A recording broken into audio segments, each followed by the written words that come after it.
Good evening and welcome to the late news. I'm Amy Blom and these are the main stories for tonight.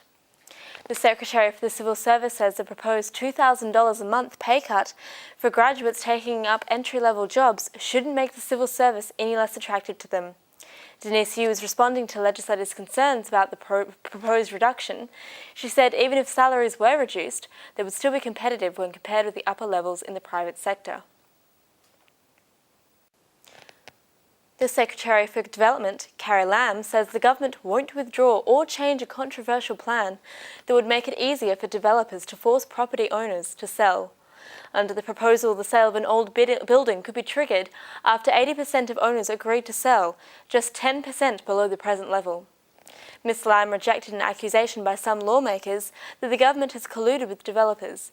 Independent lawmaker Regina Ip has stepped up her campaign against the move ahead of a vote by lawmakers on the issue this Wednesday. Premier Wen Jiabao has urged Hong Kong people to be accommodative in pursuing political reform. Speaking after the closing session of the annual National People's Congress, Mr. Wen also said that livelihood issues must not be overlooked. He told Hong Kong to strengthen its advantages in the financial, shipping and trading industries while expanding ties with the Pearl River Delta region. The president of the Legislative Council, Sang Yok Sing, said Premier Wen's remarks show that Beijing wants Hong Kong to move forward on political reform. He said Mr. Wen's tone indicated that the central government would like to see the different sectors work together. Tens of thousands of protesters have flocked to Bangkok to call for fresh elections. About 80,000 red-shirted supporters of former Premier Thaksin Supporters flooded the historic heart of the Thai capital.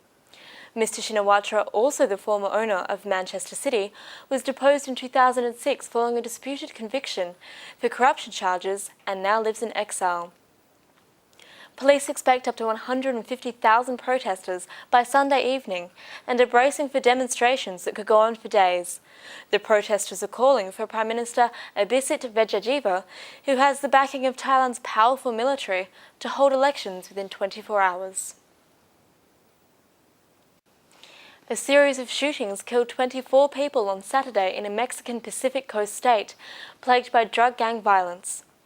Several cartels are fighting over drug-dealing turf and trafficking routes in Guerrero, and violence occurs almost every day in the state. But Saturday was unusually bloody, with violence affecting also the resort city of Acapulco. 13 people were killed in Guerrero in several incidents before dawn, according to a state police report. Police found bullet-ridden bodies of 5 men, including 2 who had been beheaded in Tansingo, a rural area outside Acapulco. The Taliban have claimed responsibility for a series of suicide attacks in southern Afghanistan's city of Khandahar, describing it as a message to NATO or commanders planning a major operation there. Ivan Leung has that report now. Taliban's insurgents carried out 4 bombings inside the heart of Khandahar and inflicted heavy casualties on enemies of Mujahideen, the militant says in a statement on their website. It has been reported that over 50 people were injured and at least 27 people were killed.